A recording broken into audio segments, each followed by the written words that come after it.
안녕하세요. 사건 엑스파일 참맛입니다.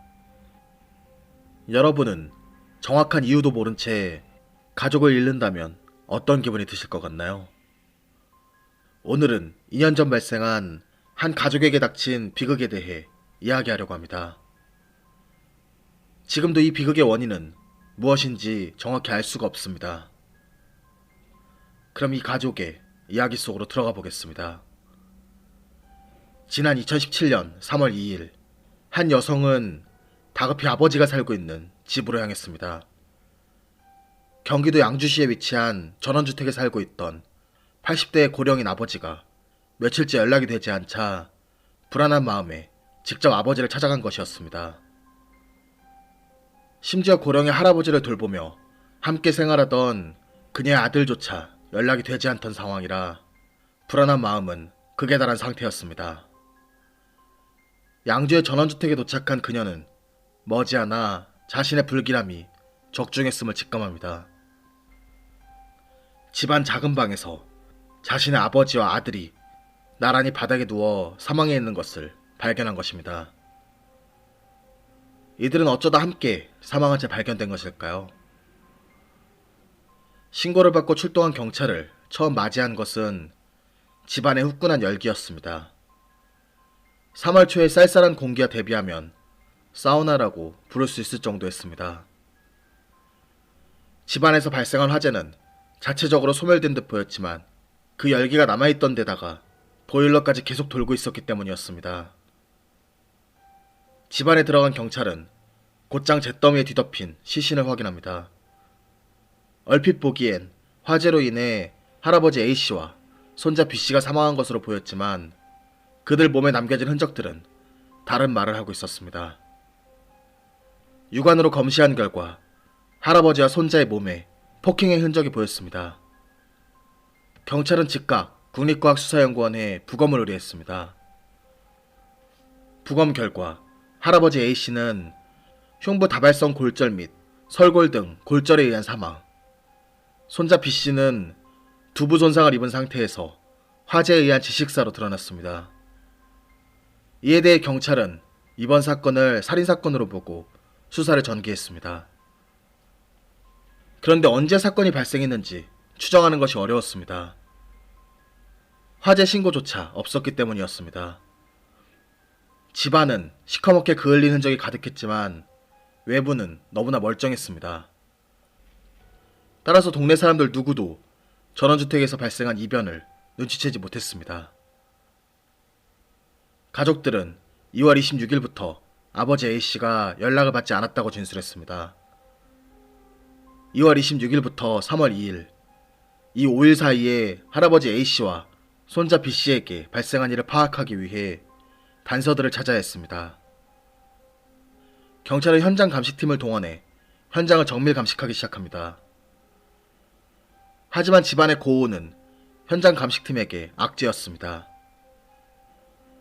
가뜩이나 화재로 여러 증거들이 훼손된 상태였는데 고온의 열에 의해 수분이 증발해버리면서 그나마 남아있던 단서들도 함께 사라질 수 있었기 때문이었습니다. 감식팀은 서둘러 집안에 쌓인 재를 걷어내며 단서를 찾는데 온 힘을 쏟았습니다. 잠시 후 감식팀은 거실에서 피가 묻은 족적을 발견합니다. 신발장을 포함해 집안에 있던 50여 켤레의 신발과 하나하나 대조를 해보았으나 일치하는 신발은 없었습니다. 이는 할아버지 A씨와 손자 B씨를 제외한 제3자의 범행 가능성을 이야기해주는 것이었습니다. 하지만 이 인물을 특정할 수 있는 지문과 같은 직접 증거는 좀처럼 나타나지 않았습니다. 시간이 흐를수록 초조해하던 감식팀은 집안의 열기에 단서들이 날아간 것이라고 판단해 열기가 미치지 않은 곳 위주로 다시 감식에 나섰습니다. 그러자 냉장고와 폐물한 바닥 등에서 총 11개의 지문이 발견되었습니다. 이 중 훼손된 것을 제외하고 감정이 가능한 지문 6개를 곧장 경찰청 과학수사관 증거분석실로 보내 지문 대조 분석을 맡겼습니다. 하지만 이 6개의 지문 모두 피해자 및 가족의 지문으로 확인됩니다. 사망한 피해자들을 제외하고 지문이 발견된 가족들은 사건이 발생한 것으로 추정되는 시기에 양주에 온 적이 없는 것으로 드러났습니다. 한편 감식팀의 활동과는 별개로 수사팀 역시 단서를 찾기 위해 노력하고 있었습니다. 피해자들의 통신 기록을 확인한 수사팀은 손자 B씨의 휴대전화에서 2월 27일 낮 12시쯤 피자를 주문한 통화 내역을 확인합니다. 이로써 사망 추정 시간도 조금 좁혀졌습니다. 수사팀은 사건 현장 건너편 공장에 설치된 CCTV 4대를 비롯한 현장 주변 CCTV 9대에 기록된 나흘치의 영상 기록을 확보해 꼼꼼히 살펴보기 시작했습니다. 하지만 감식팀과 수사팀 어디에서도 좀처럼 실마리를 잡지 못하는 상황이 이어졌습니다. 경찰은 밤새 단서를 찾기 위해 노력했지만 이렇다 할 성과를 거두지 못했습니다. 그럼에도 경찰의 노력은 계속되었습니다. 그러던 3월 3일 오후 7개의 지문을 추가로 발견합니다. 그리고 오후 6시경 지문 감식 결과가 통보되었습니다. 7개의 지문 중 감식이 가능한 것은 3개였고 그중 집 외부 난간에서 발견된 1개의 지문의 주인이 새로운 인물로 드러났습니다. 바로 30세 남성 서모 씨였습니다. 경찰 조사 결과 서 씨는 손자 B 씨와 초등학교 동창으로 드러납니다. 경찰은 곧장 경기도 고양시 행신동에 위치한 서 씨의 집으로 이동해 잠복에 들어갔습니다. 하지만 서 씨는 그날 나타나지 않았고 경찰은 허탕을 치고 맙니다. 서 씨가 사설 스포츠 도박을 하다가 국민체육진흥법 위반 혐의로 몇 달 전 벌금형을 받은 사실이 있다는 사실을 파악한 경찰은 다음 날인 4일 오전 서 씨에게 직접 전화를 걸어 도박 사이트 접속과 관련해 문의할 것이 있다며 그를 꿰어내고자 시도했습니다. 서 씨는 아무런 의심 없이 흔쾌히 경찰의 제안을 받아들였습니다. 서 씨는 경기도 양주시에 위치한 부친 소유 공장에서 일을 하고 있으니 인근에서 만나자고 이야기를 해 모처에서 약속을 잡았습니다. 하지만 이날 약속은 지켜지지 못했습니다. 오전 11시 30분경 약속 장소로 향하던 서 씨의 차량이 중앙선을 넘었고 맞은편에서 달려오던 7톤 대형 트럭과 정면 충돌한 것입니다. 이 사고로 양무릎이 골절되는 중상을 입은 서 씨는 곧장 병원으로 옮겨져 치료를 받게 됩니다. 아직 서 씨를 범인이라고 단정짓기에는 근거가 약한 상황이라 그를 체포하지 않고 따로 만나 피해자들과의 관계나 사건 당시 행적 등 혐의점이 있는지 확인하려고 했던 경찰은 당혹감에 휩싸였습니다. 그나마 다행히도 생명에는 지장이 없을 것 같다는 소식을 전해들은 경찰은 그의 혐의를 밝혀내기 위해 추가 조사에 박차를 가했습니다. 서 씨를 용의자로 특정하자 당초 CCTV 영상을 확인하며 지나쳤던 장면들이 새롭게 의미를 가지게 되었습니다.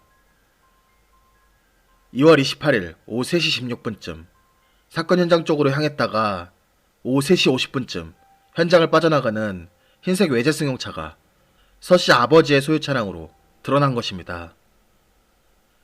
경찰은 이 차량의 행적을 따라 추적하기 시작합니다. 그러자 2월 28일 오전 인천 송도의 부모 거주지에서 아버지의 차량을 타고 나서는 서 씨의 모습이 포착됩니다.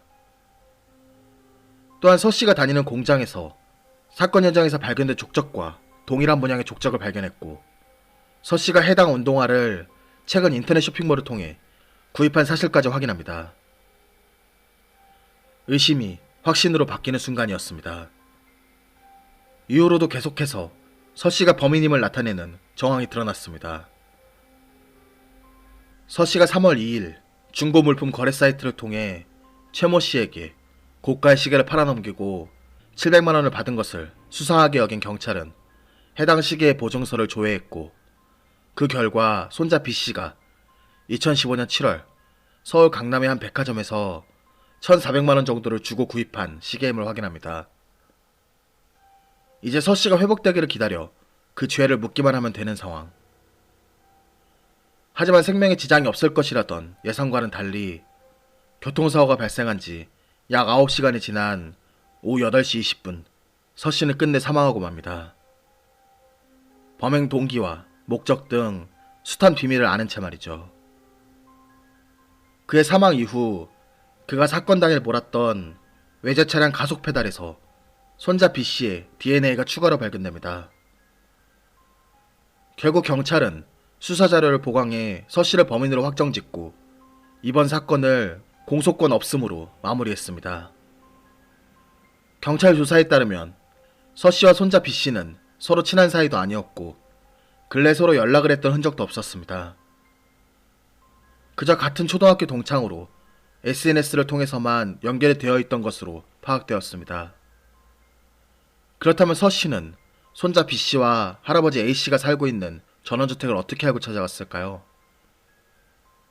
경찰은 손자 B씨의 SNS에 주목했습니다. 그는 사망 며칠 전 1,000만 원이 넘는 명품 시계와 달러와 뭉치, 차량 사진 등을 게시하면서 재력을 과시했습니다. 그러면서 자신의 집으로 놀러 오라며 집 주소까지 공개했습니다. 경찰은 이 SNS 게시글을 보고 주소를 알아낸 서 씨가 금품을 노리고 범행을 했을 것으로 추정했습니다. 하지만 이 역시 추정일 뿐입니다.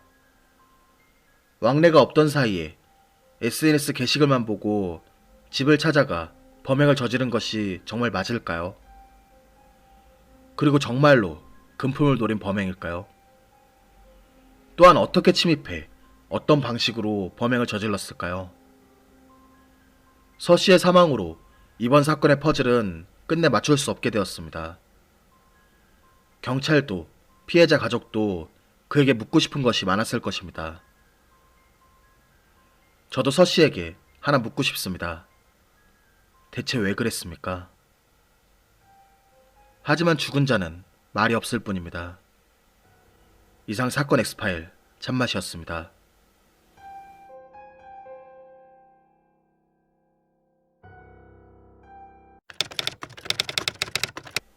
서 씨는 중앙선을 침범했다가 마주오는 대형 트럭에 치여 사망했습니다. 이 교통사고를 두고 수사 압박을 느낀 서 씨가 고의로 사고를 낸 것이라는 의혹이 일었습니다. 당시 서 씨는 음주 상태도 아니었고 통화를 하고 있지도 않았던 것으로 파악되었습니다. 또한 서 씨의 차량과 부딪혔던 트럭 기사는 당시 서 씨의 차량이 중앙선을 넘어와 트럭 정면으로 무작정 달려드는 느낌을 받았다고 진술했습니다. 실제로 서 씨는 작심한 듯 속도를 전혀 줄이지 않고 중앙선을 완전히 넘어가 트럭을 들이받은 것으로 드러납니다. 하지만 이에 대한 반론도 있습니다.